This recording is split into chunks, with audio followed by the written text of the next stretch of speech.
Hello students, welcome back to my channel Education Hub. So today's topic is compound interest. So the first question is, what is compound interest? So simply we can say the compound interest means interest on interest. Simply we mean by an example. Okay. So here we put an example कि bank एक borrower ने bank से 1000 rupees का loan लिया, तो bank ने एक condition रखी कि ये जो पैसे हैं 1000 रुपीज उसको 10% पर एनम कंपाउंड इंटरेस्ट की condition for the borrower which on 1000 rupees. Okay, so for the first year what is the profit, what is the interest? मतलब फर्स्ट ईयर के लिए दोनों का ब्याज क्या होगा, तो 10% पर एनम पे था, 10% कंपाउंड एनुअली हो रहा है, लेकिन क्या होगा ये फर्स्ट ईयर के लिए, फर्स्ट ईयर के लिए तो फर्स्ट ईयर के लिए 1000 का 10% क्या हो जाएगा, 1000 का 10% होगा 100 रुपीज। 1000 का 10% क्या हो जाएगा, 100 रुपीज होगा ना। तो फर्स्ट ईयर के लिए इसका इंटरेस्ट क्या हो गया, 100 रुपीज।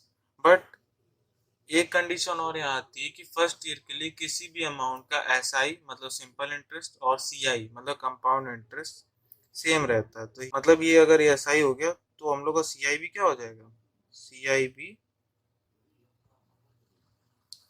100 रुपीज हो जाएगा। लेकिन उसके बाद condition,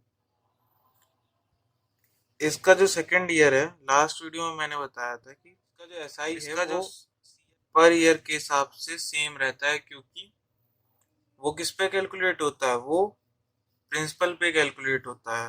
it is principal and it is rate of interest. Okay, but जो सीआई होगा वो सीआई किस पे कैलकुलेट होगा, सीआई कैलकुलेट होगा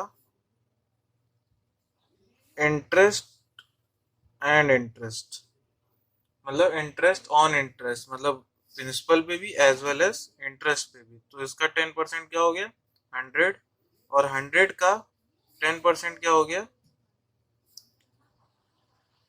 10। Okay, so what is the compound interest for the amount 110 after 2 year? Okay, so next भी हम लोग इस टाइप से ही थर्ड ईयर का भी निकाल सकते हैं, इस टाइप से। तो थर्ड ईयर का क्या हो जाएगा, थर्ड ईयर का भी क्या हो जाएगा, इसका एस आई 100 रुपीज। बट फिर वही बात आती है कि इसका कंपाउंड इंटरेस्ट क्या होगा, इसी टाइप से यहाँ से पहले तो प्रिंसिपल पे कैलकुलेट होगा, फिर उसके फर्स्ट ईयर के इंटरेस्ट पे, फिर उसके सेकेंड ईयर के इंटरेस्ट पे। तो फर्स्ट कंपाउंड जब इंटरेस्ट फाइंड करेंगे तो फर्स्ट ईयर प्रिंसिपल पे क्या होगा 10%, 100 रुपीज, इस पे 10 रुपीज और इस पे 11 रुपीज। तो after third year what is the S I, मतलब सिंपल इंटरेस्ट क्या होगा 300 rupees, and after 3 years what is the C I, so it is 331 rupees. So it is the difference between CI and SI, because it is directly calculate on the principal, but it is calculated on principal as well as interest on the previous years. Okay, ये बात आती है what is the formula of the compound interest. Okay, so it is the simple formula. So the formula is A equals to P in bracket 1 plus R by 100 whole bracket T or N. So what is the T means? T means time or number of repetition. Okay, so आगे मैं case बताऊंगा किस किस case में किस type से इस फॉर्मूले को यूज होते हैं। ठीक है, okay, the case first is when the interest is compounded half yearly. So the formula for this is when the interest is compound half yearly, so the rate of interest is for this is R by 2. The formula for this is P in bracket plus R upon 200 whole power T, or so the formula for this is A equals to P in bracket 1 plus R by 200 equals to whole power t or n. So next we move on to case second.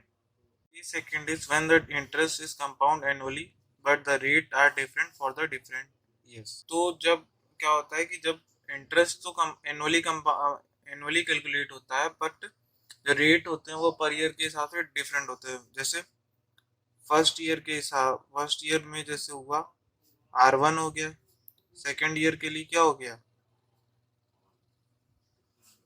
R2 हो गया, इसी type से third year के लिए अगर हो गया R3 तो फॉर्मूला क्या होगा, क्योंकि वो फॉर्मूला मैच नहीं करेगा, इसलिए फॉर्मूला हो जाता है A equals to 1 plus R1 upon 100 multiply 1 plus R2 upon 100 and 1 plus R3 upon 100.